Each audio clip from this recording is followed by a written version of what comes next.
Création littéraire, intelligence artificielle, spiritualité. Ce triptyque est-il la recette savante de Nicolas Bertani pour la construction de sa saga Tom Castle, un thriller d'espionnage futuriste, technologique et philosophique. Il vous a dévoilé ses secrets de fabrication dans les 3 premiers épisodes de ses causeries des humanités numériques. Aujourd'hui, nous allons encore plus loin, nous parlerons d'inspiration, de spiritualité, de niveau d'écriture et de lecture. Pour en savoir plus, restez avec nous.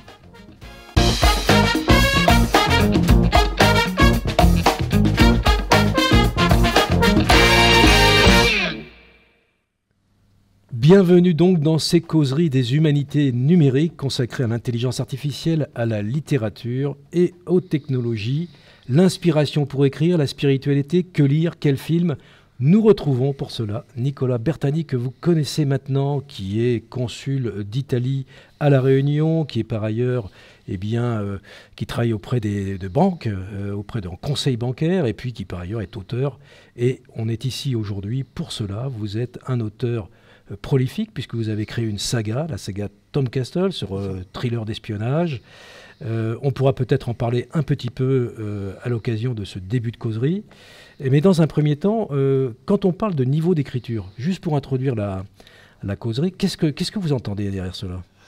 Eh bien, je dirais que je suis venu à l'écriture sur le tard, après avoir beaucoup lu, beaucoup réfléchi, après avoir prié pendant des années, sur la Bible notamment. Et cette spiritualité qu'on porte à l'intérieur, qu'on retrouve dans les livres, ces niveaux de lecture sur les enjeux pour un être humain, on a tous la même question, pourquoi on vit ? Pourquoi on meurt ? Qu'est-ce qui se passe après ? C'est des questions de fond, philosophiques et de foi, de croyance, qu'on retrouve dans toutes les œuvres en réalité. Indépendamment de la pratique de notre propre foi, on la retrouve dans toutes les œuvres. Et vu qu'on a fait 3 émissions sur l'intelligence artificielle, j'y repensais là pour cette causerie. Les œuvres qui m'ont marqué le plus, comme 2001, l'Odyssée de l'espace, ou Star Wars, c'est des livres comme Frank Herbert, Dune. À chaque fois, si on enlève toute l'explication, tout le contexte et tout l'univers un peu science-fiction, futuriste, projection, on revient, Interstellar de Christopher Nolan, on revient toujours à l'humanité, l'humain, quel est son rôle, quel est le sens de sa vie. Dans 2001, l'Odyssée de l'espace, on a ce monolithe qui est planté. À la fin, on a un fœtus qui navigue dans l'espace. Toutes ces grandes questions existentielles qui reviennent et qu'on retrouve. La création artistique, je pense, nous ramène à un niveau existentiel de compréhension de nous-mêmes. Et ce qui est merveilleux dans la fiction, et voilà, Tom Castle, j'essaye de mettre ça aussi à l'intérieur, c'est une fiction, c'est un divertissement, mais au final, dedans, il y a les doutes, les amours, les inquiétudes, les dangers, le deuil d'une famille, du héros et de sa famille et de ses amis, et comment on affronte tout ça en 2033, c'est pas si loin. Et dans toutes les œuvres que j'ai lues, c'est toujours ça qui m'a passionné, au-delà du côté divertissant du contexte ou du genre, que ce soit un thriller, que ce soit un policier, que ce soit de la science-fiction, que ce soit un documentaire qui relate des choses qui sont avenues. À chaque fois, pourquoi on regarde Pablo Escobar dans Narcos ? On n'est pas passionné de cocaïne. Mais ce qui est fou, c'est l'histoire, jusqu'à quel point des hommes peuvent aller. Et c'est toujours les limites de l'humain. Et pourquoi le mal ? Comment le mal est-il là ?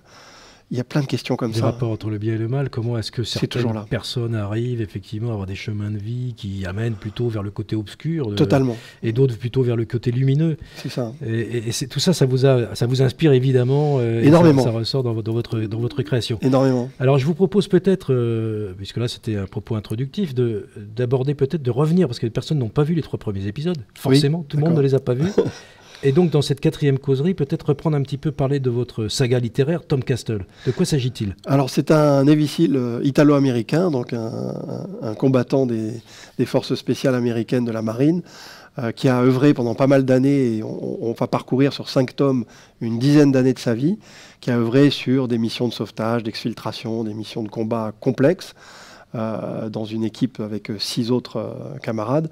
Et il est devenu professeur d'intelligence artificielle. Et donc, il est appelé dans le cadre de missions d'enquête. Donc, c'est un peu le genre, c'est de l'espionnage, thriller, d'enquête. Donc, il est un peu plus âgé, il a 38 ans, mais il a encore des compétences de combat. Et il doit dénouer des intrigues avec ses camarades, sa famille, son épouse. Enfin, ils sont tous embarqués dans quelque chose, souvent malgré eux. Et c'est ça qui est amusant, c'est qu'on se promène. On va dans le monde entier, c'est là qu'on voit les niveaux de lecture. C'est-à-dire qu'on va dans le monde entier, on va en Europe. Moi, j'ai beaucoup voyagé. J'ai vécu en Italie, j'ai vécu en Yougoslavie, j'ai vécu à Paris. J'ai baroudé un peu l'Europe. Et à chaque fois, chaque culture a ses logiques, sa gastronomie, ses lieux emblématiques. Donc l'idée aussi, c'est de profiter de l'intrigue pour voyager sur tous les plans. Et ça, c'est un premier niveau de lecture. C'est divertissant. On découvre des lieux, on découvre des expressions. Je mets la langue originale. On va en Turquie, on entend des Russes. Voilà, on a les saveurs, les odeurs. On a les recettes. Je décris les recettes de spaghetti cacio e pepe parce qu'il faut savoir comment on les fait. Et de la tente italienne. Enfin, l'idée, c'est de voyager, de s'amuser. Et ce premier niveau de lecture, il peut suffire. On finit le bouquin, on dit tiens, je me suis bien amusé. C'est divertissant, je me suis bien amusé, c'était formidable. C'était bien. Et après, il y a un deuxième niveau de lecture où on va toucher un peu plus, comme je pense dans tous les grands films ou les grands livres qui ont fonctionné, l'humanité du héros ou des protagonistes en tout cas, les risques qu'ils ont entre eux, ils sont mis face à des décisions difficiles comme nous tous dans la vie, quels choix ils ont fait, voilà, côté lumière, côté obscur, pourquoi, quels sont les leviers, qu'est-ce qui nous pousse à, et si je fais ça, quelles sont les conséquences. Voilà. Et donc les antagonistes, je creuse aussi beaucoup leur parcours, parce qu'ils ne sont pas devenus de mauvaises personnes par hasard. Ils ont des blessures, ils ont des incompréhensions, ils ont des rejets dans la société qui font qu'ils choisissent tel chemin, et après ils s'y bloquent, et il y a une raison. Et ils peuvent changer en cours de route. Donc ça, c'est déjà un deuxième niveau de lecture. Puis il y a un troisième niveau de lecture qui est sur le sens de la vie, les valeurs. Si on tire le trait sur les 5 tomes, voilà, moi je suis croyant. Pour moi, la parole... La première parole, elle est dans la Bible, et c'est elle qui peut nous générer, nous donner la vie et nous éclairer dans notre chemin. Elle y est citée à certains endroits. On peut la prendre pour un simple parti pris. Le héros pourrait être athée, il se trouve qu'il est croyant.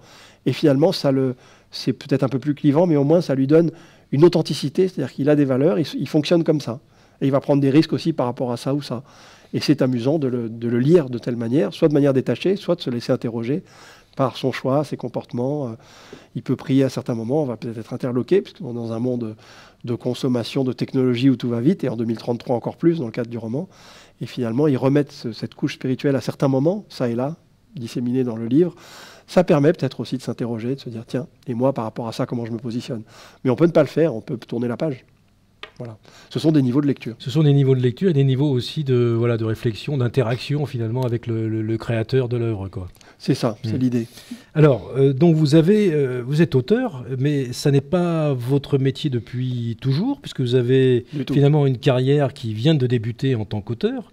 Et vous avez d'ailleurs, et c'est assez, vous m'expliquiez en préparation de cette émission que vous êtes un de ces heureux élus à être retenu par une société d'édition, Hello Édition, qui va éditer l'ensemble de votre saga, enfin les premiers épisodes, donc ça c'est formidable. C'est formidable et ça fait un bien fou parce que j'avais commencé à écrire pour moi, pour ma femme, ma fille, pour dire je vais laisser quelque chose qu'elles pourront relire. Si j'arrive à être édité un jour, c'était un doux rêve puisque il y a 8 manuscrits sur 1000 qui sont édités quand on les envoie chez l'éditeur, donc le tri est terrible. Et quand j'ai reçu la bonne nouvelle de Guillaume Giboulot, que je salue, il m'a fallu une bonne soirée pour arriver à la digérer parce que c'était incroyable. Et en effet, je suis très heureux de pouvoir que ça soit lu. Et peu importe si c'est lu par 100, par 1000 ou par 10 000, finalement, l'important, c'est de se dire que ce qu'on a créé, on donne vie à des personnages, à une histoire, à une intrigue. Même si c'est du divertissement, on y met tout ce qu'on a. Moi, c'est vraiment devenu ma passion principale. Et donc, on y retranscrit une partie de sa vie, de son vécu. Moi, j'ai 50 ans, donc c'est vrai que tout ce que j'ai vécu avant, j'ai une certaine maturité aussi pour pouvoir le mettre en situation. Ça ne se verra pas, puisque ce sera une situation, mais pour ceux qui savent, je suis passé peut-être par ça ou par ça, ils peuvent le reconnaître. Ça donne quelque chose dans l'intrigue. Voilà. Alors, donc, justement, mais qu'est-ce qui vous a poussé à écrire? Parce que comment est-ce qu'on arrive à avoir envie, un matin on se lève comme ça, on dit tiens j'aimerais bien écrire des romans, ou quel processus y a-t-il? Non, je dirais que c'est peut-être un début d'inconscience. J'avais écrit il y a très longtemps, il y a plus de 20 ans, j'avais écrit une nouvelle en italien qui avait été publiée dans un journal qui était une nouvelle imaginaire, une sorte de conte pour enfants, voilà, d'un petit grain de sable. C'était très amusant, ça avait bien marché. Ça avait plu beaucoup à l'éditeur. Et j'écrivais en italien à l'époque. Et là, ça remonte à maintenant un peu plus d'un an et demi. J'ai été tout simplement en congé. Je venais de terminer un livre, un roman d'espionnage que j'avais trouvé fascinant, mais où certaines parties me déplaisaient, parce que je trouvais qu'elle tirait trop en longueur. Et puis je me suis dit, oh, puis allez, écoute, j'ai le temps. Je vais essayer d'écrire quelques pages pour m'amuser, un peu comme un challenge qu'on se fait à soi-même. Et le déclic, ça a été ça, de me dire, je vais essayer d'écrire ce que j'aimerais lire, dans le rythme, pour voir ce que ça donne et me mesurer aussi à la difficulté, parce que sinon c'est facile de critiquer quand on lit un bouquin. Puis quand il faut commencer à rédiger, on s'aperçoit que c'est pas si simple. Et en fait, j'ai été bluffé parce qu'en quelques jours, j'ai sorti 150 pages. Et ça n'arrêtait plus. J'ai même pas eu le temps de faire de chapitrage, c'est-à-dire les chapitres se sont visuellement enchaînés dans ma tête. Et j'ai eu une inspiration très forte. Et je me suis dit, bon, est-ce que c'est passager? Bon. Et en fait, non, assez rapidement, j'ai fini le premier roman. Et après, j'ai eu plein d'idées pour la suite. C'est devenu une saga comme ça, puisque j'ai mis en place les personnages. Et j'ai commencé à imaginer que tout ça se tenait. Et en effet, j'ai commencé à faire lire à des amis, à ma femme, à ma fille, après à quelques amis. Les retours étaient plutôt bons. Et après, rapidement, je suis tombé sur Olivier, grâce à Madame Zatara de l'université, Olivier Sébastien, qui m'a dit, oui, je veux bien relire. Je lui ai dit, j'ai besoin d'un avis tiers pour m'assurer que je ne suis pas en train de rêver et que ça aurait un sens, voilà, de l'envoyer à un éditeur. Et très tôt, il m'a dit, oui, c'est très bien, je suis embarqué dans l'univers, ça marche super bien, c'est drôle, il y a des références pop culture. Enfin, finalement, ça fonctionnait. Il m'a fait quelques retours, mais qui étaient... C'est des retours, oui, parce que vous avez sollicité des experts, justement, pour étayer l'ensemble de votre développement, y compris sur la partie technologique. Oui, bien sûr. Parce voilà. que, vu que j'étais plongé dans les articles sur l'IA, ça m'intéressait au plan changement culturel, c'est-à-dire changement d'époque. Un peu comme quand on a inventé le microprocesseur dans les années 60, 70, les premiers ordinateurs, quand ça a commencé à changer, ça nous a changé la vie. Moi, j'ai vécu tout ça. J'ai commencé sur des ordinateurs avec des disquettes en floppy. Et quand on voit ce qu'on a aujourd'hui comme matériel, le monde a changé. Et j'ai perçu que l'IA allait changer le monde. Et donc, très tôt, je me suis dit, je vais mettre ça dans le roman. Mais vu que je n'étais pas expert, j'ai commencé à lire sur le sujet, à lire des bouquins. Et j'ai interviewé, je me suis mis en contact avec Vincent Pinte de Rognecourt, qui est un des meilleurs experts IA français, agréé au ministère de la Recherche, qui a écrit plusieurs livres, qui est en train de sortir un bouquin qui s'appelle L'histoire de l'intelligence artificielle, qui intervient sur France Info. Et avant de l'envoyer à l'éditeur, je voulais que Vincent puisse me dire, voilà, là, ça pêche, là, c'est bon. Et il m'a dit, écoute, globalement, ça tient la route par rapport aux technologies et ce que pourrait devenir l'IA dans 10 ans. Donc, j'avais une caution scientifique. Voilà. Et pour moi, c'était important que quelqu'un qui est de l'univers, qui connaît l'IA ou qui connaît bien l'informatique, puisse se dire, les bases du roman, même si elles sont fictionnelles, elles sont ancrées dans notre réalité. Alors, justement, également, lorsqu'on parle de bases fictionnelles, vous ne vous considérez pas comme un auteur de science-fiction pour autant? Alors non, pour la simple et bonne raison que pour moi la vraie science-fiction, ce sont les films comme Dune, Star Wars, c'est-à-dire quand on est dans un univers avec des vaisseaux, des planètes, et il faut qu'il y ait la galaxie, Star Trek. Enfin, pour moi la vraie science-fiction, je la visualise comme ça. C'est la manière que j'ai eue quand je lis Isaac Asimov. C'est de la science-fiction. Foundation, voilà, on voit la série d'ailleurs, Apple en a fait une excellente série. C'est un monde qui n'a rien à voir avec le nôtre en fait, où tout est différent. Où les clones fonctionnent, où il y a vraiment trop de différences. Alors que Tom Castle, c'est une saga qui pourrait être en 2024. Je l'ai simplement mise en 2034, en tirant quelques innovations. Il y a le transhumanisme, il y a 2-3 choses qui commencent, mais tout le décor est le même. New York est New York, Paris est Paris. Il n'y a pas de changement. Il n'y a pas de station orbitale interstellaire avec la Lune. Il n'y a pas encore ça. On est au début de ça. Voilà. On va chercher un peu d'hélium sur la Lune. On a des drones, mais ça, on l'a déjà. On est plus sur de l'anticipation à court terme, en réalité. C'est plus ça l'idée. Aussi pour qu'on puisse, nous, s'interroger plus facilement sur le cadre et la société dans laquelle on vit et comment y prendre part. Parce que si on va sur Dune, on s'évade, c'est magnifique, mais on n'y vivra jamais. Alors que là, ça amène des éléments, et là, ça rejoint les questions philosophiques que vous abordez au sein de l'ouvrage. Mais c'est vrai qu'on en a peu parlé, vous avez une formation aussi en philosophie. Oui. Notamment, vous aviez, je reprends mes notes, mais vous avez été diplômé de l'université pontificale Lateranense. Oui, à Rome. J'ai fait 2 ans en fait en philosophie, antique et philosophie moderne, donc jusqu'à Heidegger, Voilà, Schopenhauer, ceci Pascal. explique peut-être effectivement votre approche humaniste, on va dire, et qui interroge sur le devenir de l'humanité à court terme, en fait, avec ces Oui, technologies. honnêtement, je pense qu'on devrait en faire faire à tout le monde de la philo. C'est une des matières qui permet de s'interroger sur la vie, sur la société, sur plein de choses, sur l'humain, et qui donne aussi l'ouverture d'esprit. Je pense qu'un des plus gros reproches qu'on peut faire à nos échanges, à ce qu'on voit aujourd'hui dans les interactions à la télévision ou autre, c'est qu'on n'écoute pas pour comprendre l'autre, on écoute pour argumenter et défendre sa propre position. Mais on écoute rarement pour essayer de comprendre l'autre. Il faut toujours que ce soit dans la tension ou le conflit. On génère on prend un mec de droite, un mec de gauche, on prend un musulman et un non-musulman, et on essaye de créer une opposition. Voilà. Alors qu'en fait, la clé de la philosophie, c'est de comprendre l'autre en le faisant émerger. La maïotique de Socrate, c'est comprendre ce qui le motive lui, ce qui le fait fonctionner, ce qui peut m'apporter des choses, et en le faisant, on peut aider l'autre. Et on va dans quelque chose qui est différent, qui n'est pas défendre ses idées ou ses croyances, qui est justement essayer de comprendre le point de vue de l'autre. C'est l'empathie par excellence, la philosophie, pour moi. On devrait d'ailleurs, commencer finalement la philosophie très très tôt. C'est-à-dire apprendre à penser, avoir une pensée critique, ce qui est la base d'une société humaine. Et la faire peut-être je vais peut-être faire une digression, mais la faire à la manière du Moyen-Âge. C'est-à-dire qu'à l'université de Bologne, il y a 900 ans, il y avait ce qu'on appelle la disputatio. La disputatio en latin, c'est l'échange d'argumentaires. Donc, c'est pas compliqué, tout était oral, il n'y avait pas de livre. Il divisait l'amphi en deux. Il disait, à gauche, vous allez défendre telle position et à droite, telle autre. Ils n'étaient pas forcément d'accord avec la position. Ils devaient sortir tous les arguments littéraires, dans les proverbes, dans tout ce qu'ils avaient de connaissances accumulées de leur parcours universitaire, pour aller, comme des avocats, s'affronter et défendre la position.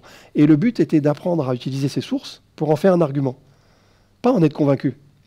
Et contrer celui de l'autre. Donc apprendre à réfléchir, à comprendre le monde. À construire une pensée, à argumenter, à étayer sa réflexion, à sourcer. C'est tout le processus aussi de création littéraire qu'on a décrit depuis... On est en plein dedans. On est en plein dedans. C'est ça. Alors, justement, nous allons parler de cette alchimie du processus de création littéraire qui est à plusieurs niveaux.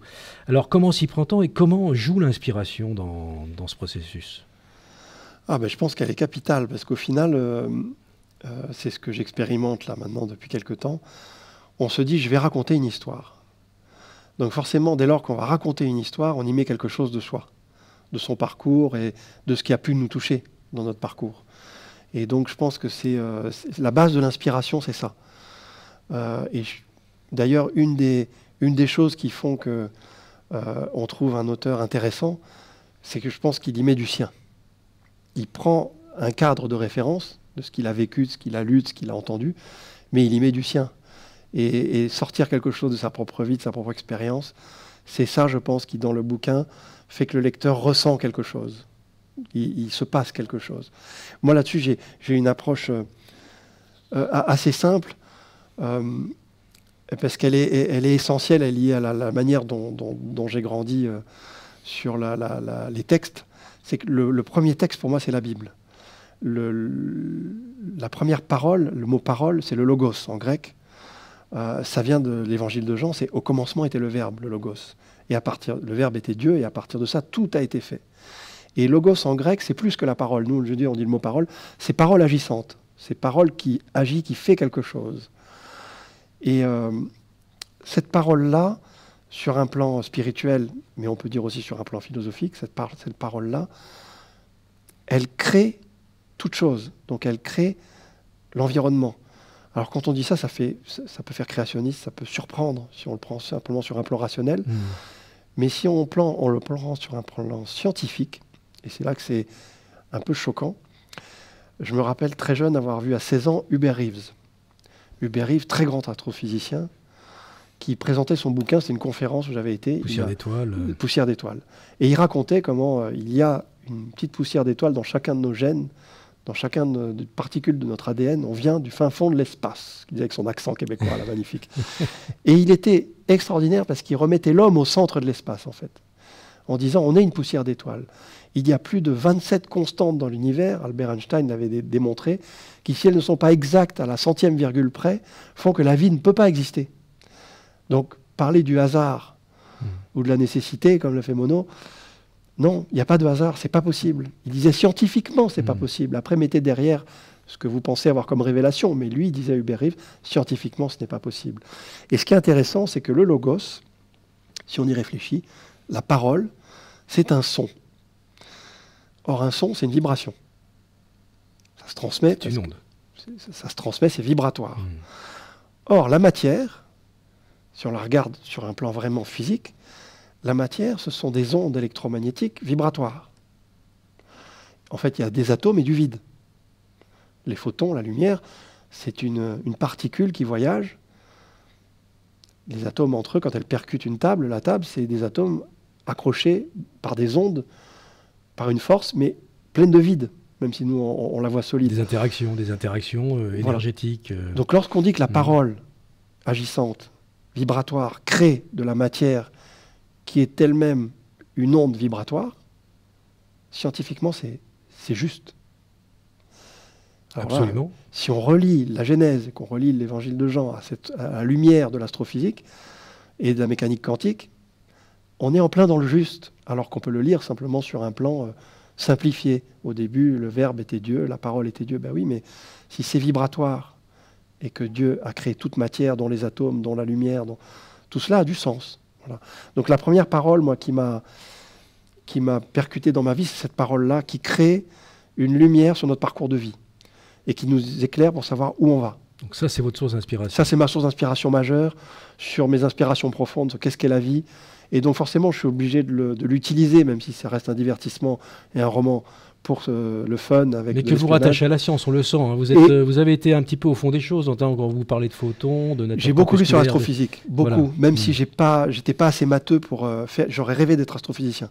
Tout simplement parce qu'on s'aperçoit que lorsqu'on commence à lire des bouquins d'astrophysique, de vulgarisation sur l'astrophysique, parce que je n'ai pas la prétention de connaître leurs équations, on peut faire énormément de points communs avec la Bible et avec nos croyances. Il y a des ponts qu'on peut faire. D'ailleurs, il y a une encyclique qui est parue il y a des années de Jean-Paul II qui s'appelait Fides et Ratio, la foi et la raison, pour dire qu'elles n'étaient pas opposées et que même l'évolution était possible en tant que concept darwinien en le comparant à la Genèse. C'était qu'il y avait une communication entre les deux. Il a fait des forums à Rome où se sont rencontrés des scientifiques complètement athées et des croyants, et ils ont partagé leur point de vue. C'est intéressant parce qu'on va très profondément dans la connaissance. Voilà, dans la connaissance. Est-ce que vous savez, Christophe, quels sont les 2 premiers organes qui se créent chez le fœtus ? Je crois que c'est le rein, non il me semble, non ? Alors, le premier, c'est le cœur. Le cœur, oui. Et le second, en même temps, ce sont le cerveau et l'oreille interne. D'accord. Alors, ce qui est complètement fou, c'est que le cœur, on le sait, est une pompe qui alimente le corps, mais c'est aussi le siège quand même et de l'émotion.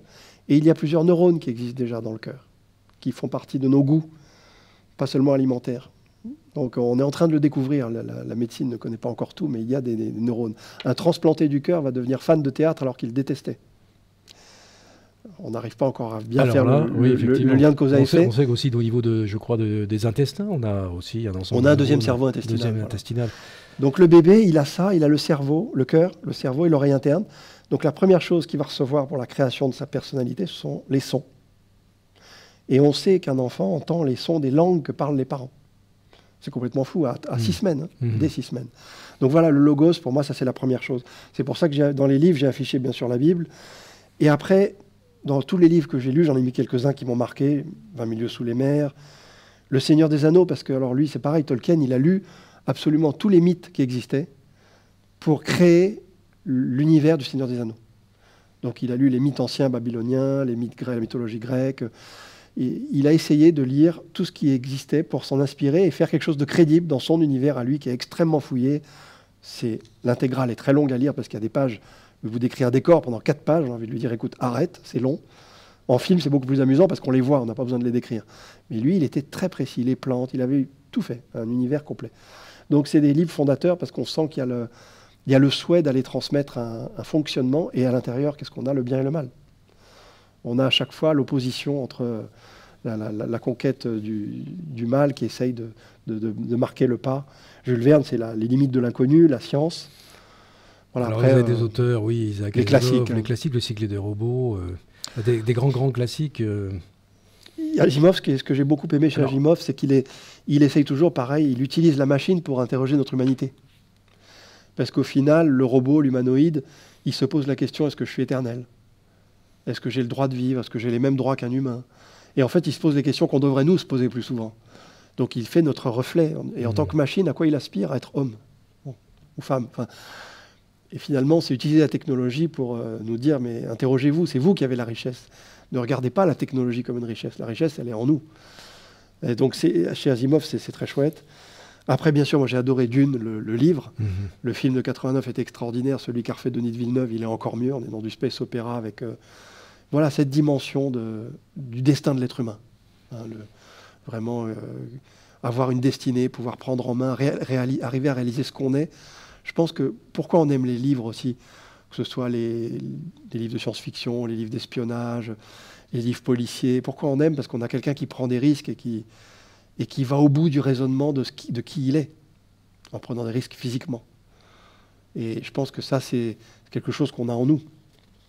Tom Clancy, c'est mon auteur de référence. C'est votre auteur de référence, vous en parlez, oui, effectivement, régulièrement. Pour moi, il a vraiment créé un genre, un univers, qu'on veuille ou pas, qu'on l'ait lu ou pas, on l'a vu à la télé, on l'a vu au cinéma. Parce que tous ces films ont été adaptés, ils sont exceptionnels. Les scénarios... Tous ces ouvrages, tous ces livres. Tous ces livres ont été adaptés. Tous ces romans. Oui. Après, et puis vous avez aussi tout un tas de références cinématographiques. Je pense que beaucoup de spectateurs pourront s'y retrouver, pour les plus ou moins jeunes, puisque finalement, il y a même des rééditions de classiques. Mais tout à fait. Et en fait, ça, c'est des souvenirs. Quand j'étais étudiant, j'étais en Italie à l'université, j'allais au cinéma 2 à 3 fois par semaine, dans des petits cinémas de quartier qui coûtaient 2-3 euros à l'époque, l'équivalent de 2-3 euros, avec des écrans plus petits, un son pas aussi bien que les IMAX et que les multiplex d'aujourd'hui, mais j'allais voir tout, et énormément de films, et ils ressortaient des films qui avaient 10 ans, c'était pas forcément que l'actualité. Et donc j'ai revu sur grand écran Otto Mezzo de Fellini, toute la série des Sergio Leone, puisque j'étais en Italie, Le Parrain qui a été de Francis Ford Coppola, qui est un des films, je pense, qui a le plus marqué dans le monde entier, qui a mieux décrit les fonctionnements de la mafia et qui a fait découler toutes sortes après d'autres films, de séries, de romans. C'est devenu un genre à part entière d'ailleurs. Un genre à part entière, d'ailleurs, tout à fait. Qui interroge notre société sur le fait que quand l'État n'est pas là et que d'autres hommes le prennent en main, de quelle manière ils le font, enfin, ça interroge plein de choses. Moi, étant italien, en plus, j'ai été touché. Après, il y a le côté science-fiction, là on est en plein dedans, 2001, l'Odyssée de l'espace, Star Wars. Alors ce que j'ai appris avec beaucoup d'amusement, c'est que George Lucas, son film de référence, c'était 2001, l'Odyssée de l'espace. Et Christopher Nolan, qui a fait un carton avec Oppenheimer, là, et qui a fait Interstellar, qui est un des plus beaux films de science-fiction qu'on ait fait ces dernières années, lui, qu'est-ce qui l'a bercé dans son enfance? Star Wars et 2001, l'Odyssée de l'espace. Donc on s'aperçoit que même nos génies actuels, les réalisateurs, Denis Villeneuve, c'est pareil, ils ont les mêmes cadres de référence, finalement, que nous. Ces films-là qui nous ont marqués, parce que ce soit dans 2001, avec l'intelligence artificielle, on interroge notre humanité. L'ordinateur de bord nous met en crise sur qui on est. Et dans Star Wars, c'est pareil. Finalement, on a ce Luke et cette Leia, Dark Vador, qui ont tous des pouvoirs, finalement, qui sont spirituels, qui sont les pouvoirs de la force, qui n'ont rien à voir avec les machines, les croiseurs interstellaires. Et on revient à l'humain, malgré le cadre space opéra. Donc en ça, je les trouve plus profonds que leur propre cadre. Voilà, Blade Runner qui était... Et on retrouve là, finalement, on parlait de recettes ou d'alchimie, enfin du moins d'ingrédients littéraires, de la création littéraire. On retrouve tous ces ingrédients dans tous ces films que vous décrivez, que vous avez adoptés également.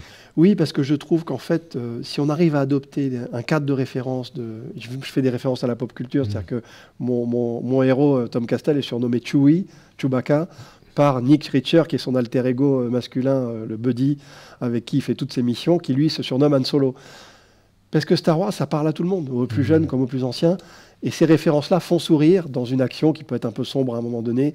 Donc j'utilise ces références parce que moi-même, quand je repense à ces films, finalement, ça a bercé toute notre enfance. Et voilà, moi, les premiers films que j'ai vus, je devais avoir 9 ans. Donc ça reste Blade Runner. Alors Heat, qui est le film polar de braquage par excellence. Moi, un de mes films que j'adore, que j'ai revu 30 fois, c'est Il était une fois en Amérique avec Robert De Niro, qui est un Sergio Leone... Voilà, sur les débuts de la mafia à New York, qui est extraordinaire, qui dure une plombe, je ne sais plus combien il fait, 4 heures, mais qui est fantastique, parce qu'on voit de la naissance à la mort du mafieux. En fait, c'est des films qui relatent une vie, c'est pas juste un moment. C'est ça, c'est une... Et finalement, ça nous interroge sur notre vie, parce qu'on voit passer la vie aussi, on voit donc le début, la naissance, et la mort, et les regrets, et pourquoi on a fait ça. Et ça nous interroge. Après, bon, on a Indiana Jones, on a tous ces films qui sont épiques, parce qu'ils vont creuser dans l'histoire. JFK m'a beaucoup marqué. Là, c'est pour ça que je voulais en parler dans la causerie, parce que finalement, on s'aperçoit que quoi qu'on écrive, quoi qu'on fasse, dans notre tête, quelque part, il y a des intrigues qui nous ont façonnés. JFK, l'histoire de la balle magique, où c'est pas possible qu'il n'y ait eu qu'un seul tireur, la démonstration qu'il en fait, sans tout dévoiler, Oliver Stone fait les liens entre Kennedy et la mafia qu'il a porté au pouvoir, et le fait que Kennedy ait refusé d'aller mettre des casinos à Cuba, et que ça a contrarié la mafia. Donc c'est une des pistes possibles qui font que l'assassinat ne vient pas d'un extrémiste isolé, un peu fou, mais bien d'une organisation qui ne le voulait plus comme président. Toutes ces réflexions-là, elles sont au deuxième niveau de lecture dans le film. On peut ne pas les regarder. Si après on fouille, il y a plein de documentaires qui sont sortis d'ailleurs après, parce qu'Oliver Stone est quelqu'un qui fouille avant de faire un film. C'est un documentariste. C'est un documentariste qui fait des films. Voilà, après on a Clint Eastwood, qui pour moi est un des réalisateurs phares sur l'humain, pour faire comprendre les leviers de l'humain. Lui, il fait des films avec des gueules. Il y a très peu d'effets spéciaux, c'est toujours des bonhommes, des femmes, des histoires d'humains avec du sang. Et ben, ça nous parle, il est pitoyable, c'est extraordinaire. Gladiator, Braveheart, enfin voilà. J'aurais pu en mettre beaucoup. Vous en avez beaucoup, on le sent, hein, c'est vrai, ce sont la plupart des chefs-d'œuvre en fait. Hein, oui, parce que je me suis dit, voilà, si je dois parler de ce qui m'a inspiré, La vie est belle à De Benigni. Voilà, alors, oui, on en a parlé un petit peu en préparation de cette émission, fou, mais ce film il est dingue. On ne sort pas indemne de ce film, c'est extraordinaire. On peut pas, ça marque une génération, surtout que c'était un comique qui faisait des films légers. Oui, c'est vrai. Il n'était pas du tout, il n'avait pas la tête de l'emploi. La ligne verte, c'est pareil, c'est effrayant de beauté. Voilà, après, il y a la série des Jason Bourne, il y a Equalizer avec Denzel Washington, qui pour moi est un des meilleurs acteurs qu'on ait actuellement, Denzel. Denzel, pour moi, vraiment, il a une présence à l'écran, il fouille ses personnages, et quand il est là, il se passe quelque chose. C'est un acteur excellent. Le livre d'Eli, justement, alors je voulais en reparler un petit instant. Pourquoi ? Parce que ce film-là est incroyable. C'est un film dystopie de science-fiction sur un homme qui trimballe un bouquin, qui est aveugle, donc là il joue le rôle d'un aveugle, et qui veut le défendre au prix de sa vie. Et en fait, c'est une Bible en braille. C'est la dernière Bible qui est en braille. Et il veut la sauver, parce que le monde on est dans Mad Max un peu. Et ce film, l'interprète est exceptionnel, l'histoire est magnifique, et c'est très touchant. Voilà. Après, il y a des films qui reprennent plutôt l'univers de Castle. Voilà. La série, moi, qui m'a plu le plus de tout ce que j'ai vu depuis 15 ans, c'est celle-là qui est extrait sans surprise d'un des meilleurs livres de Philip Dick, qui est The Man in the High Castle, l'homme dans le haut château, qui est une uchronie. Donc une uchronie, c'est quand on transforme l'histoire. Donc là, on est en 1945 et les Alliés ont perdu. Donc l'axe du mal, les nazis et les Japonais ont gagné la guerre et se partagent le monde. C'est exceptionnel. Parce qu'on se rend compte tout ce à quoi on a échappé. Et on se rend compte de ce que pourrait être la société vue de cette lorgnette-là. Le film et la série, en plus l'adaptation est exceptionnelle. Donc à voir. En tout cas, ça vous a inspiré. Il y a beaucoup de l'inquiétude de l'humain, le nazi qui va finir par changer. Voilà, on est en plein dedans. C'est magnifique. Alors, donc du coup, dans tous ces films, hein, on le dit, hein, les personnages, l'humain au cœur, les interrogations existentielles, la spiritualité, ça, vous accordez une attention particulière pour vos personnages, à ces dimensions-là. Oui, et c'est pour ça que j'ai voulu faire une saga, et que j'écris assez vite, et que j'en suis au 5e roman, qui s'appelle Le Clan Lincoln. Là, on voit je me suis dit, voilà, j'essaie de le relier à l'actualité. Et je suis passionné d'histoire, donc je vais lire, j'écoute des podcasts d'histoire, et de temps en temps, je vais retirer une info. Et là, je suis en train de faire le lien entre Trump qui se présente à nouveau, qui va être à la tête des Républicains, c'est acté, et qui pourrait remporter l'élection présidentielle américaine en fin d'année. Bon, on a le vertige, quand on sait qui est Trump.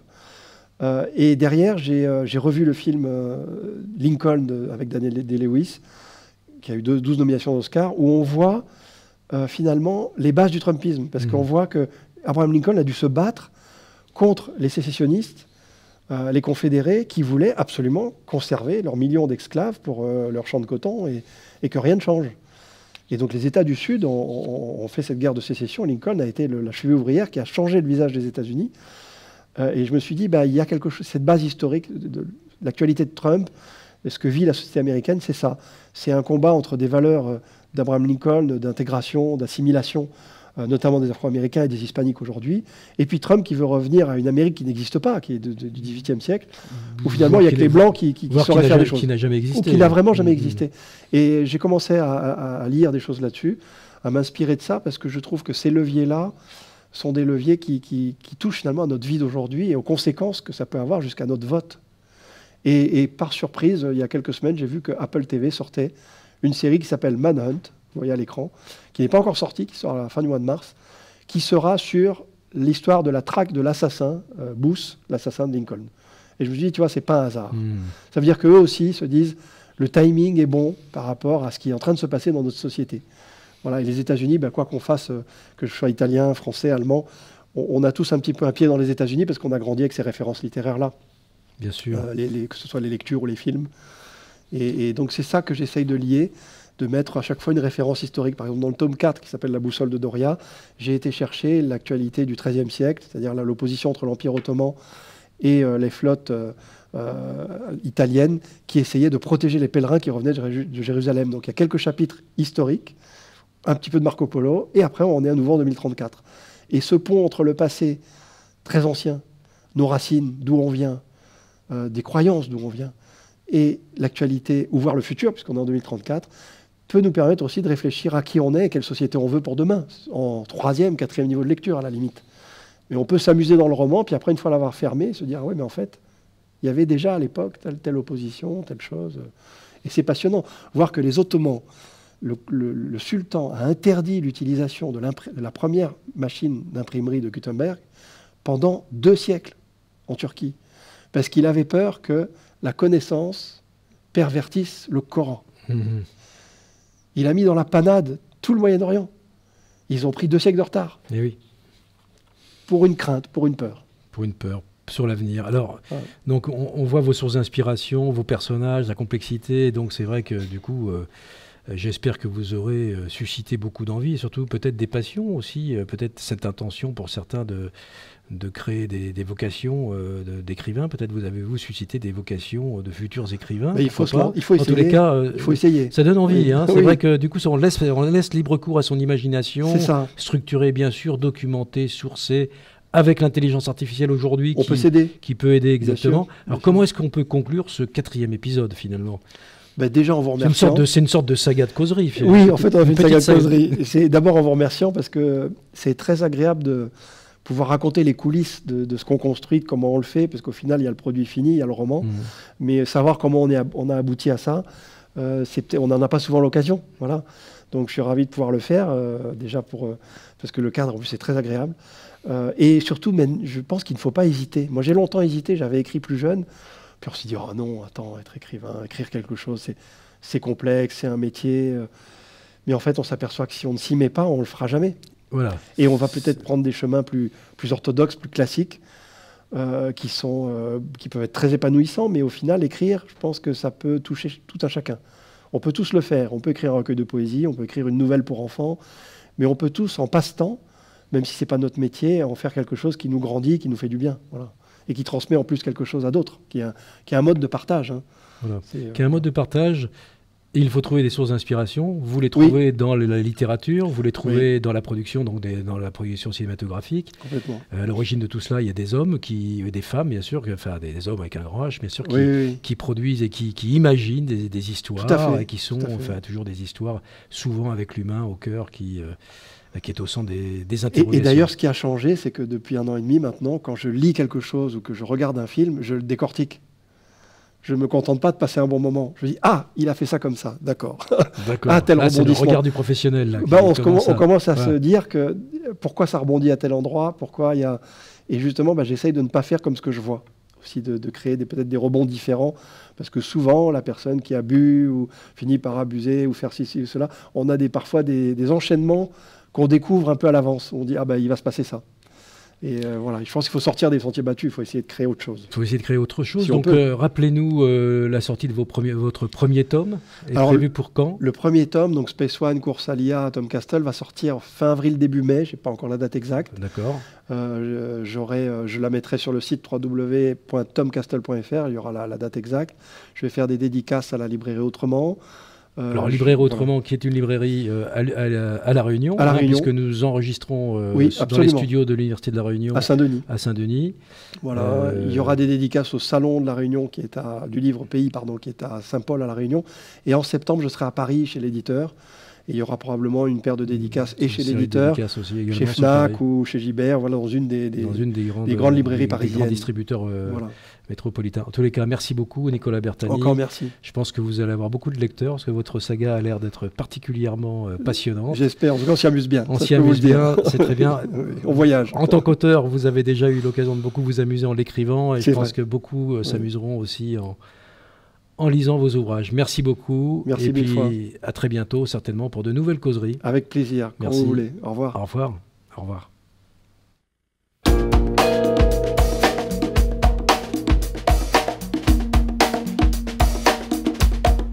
Thank you.